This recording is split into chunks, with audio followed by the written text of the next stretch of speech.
সকালবেলা উঠে দেখি ওয়েদারটা অনেক ঠান্ডা এবং বৃষ্টি হচ্ছিল বলে আম্মু সকালবেলা খিচুড়ি রান্না করেছে। আম্মুকে যখন বললাম খিচুড়ির সাথে খাওয়ার মতো ডিম ভাজি কোথায়, তো উনি বললেন আজকে বাসায় কোনো ডিম নেই। তো আমার তো মনটা খুবই খারাপ হয়ে গেল। আমি তাও ফ্রিজটা খুলে দেখলাম কবুতরের 3টা ছোট ছোট ডিম রয়েছে। তো ভাবলাম কেন না এটাকেই ভাজি করে ফেলি। এই যে দেখুন এত সুন্দর সুন্দর 3টা ডিম রয়েছে। পেঁয়াজ মরিচগুলো আগেই কাটা ছিল ফ্রিজে, তো আমি সেগুলোকে বের করে নিয়ে একটা ছোট্ট বাটিতে খুব সুন্দরভাবে মাখিয়ে নিলাম। 3টে ডিমই এত সুন্দর ছিল, দেখতে এত ভালো লাগছিল, আর এগুলোর কুসুমগুলো দেখেন কত ছোট্ট ছোট্ট, মাশাআল্লাহ। কবুতরের ডিম এমনি সিদ্ধ করে খেতেই বেশি মজা লাগে, তারপরেও আজকে খিচুড়ি ছিল বলে ভাবলাম কেননা একটু ডিম ভাজি করা যাক, কারণ খিচুড়ির সাথে সেদ্ধ ডিম অতটা ভালো লাগে না।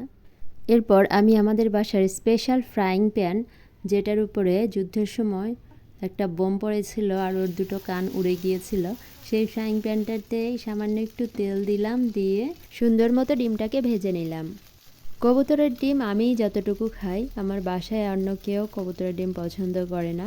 তারা কবুতরের গোশত পছন্দ করলেও ডিমটাকে অতটা পছন্দ করে না। আমাদের ফ্রিজে কবুতরের ডিম অনেক পড়ে পড়ে থাকে, নষ্ট হয়, কেউ খায় না। এই যে কথা বলতে বলতে ডিমটা ভাজি হয়ে গেল। এখন আমি একটা থালায় খিচুড়ি নিয়ে নিয়েছি, আর আমার স্পেশাল কবুতরের ডিম ভাজিটাকেও নিয়ে নিয়েছে। মাশাআল্লাহ, এতটা সুন্দর ছিল খেতে।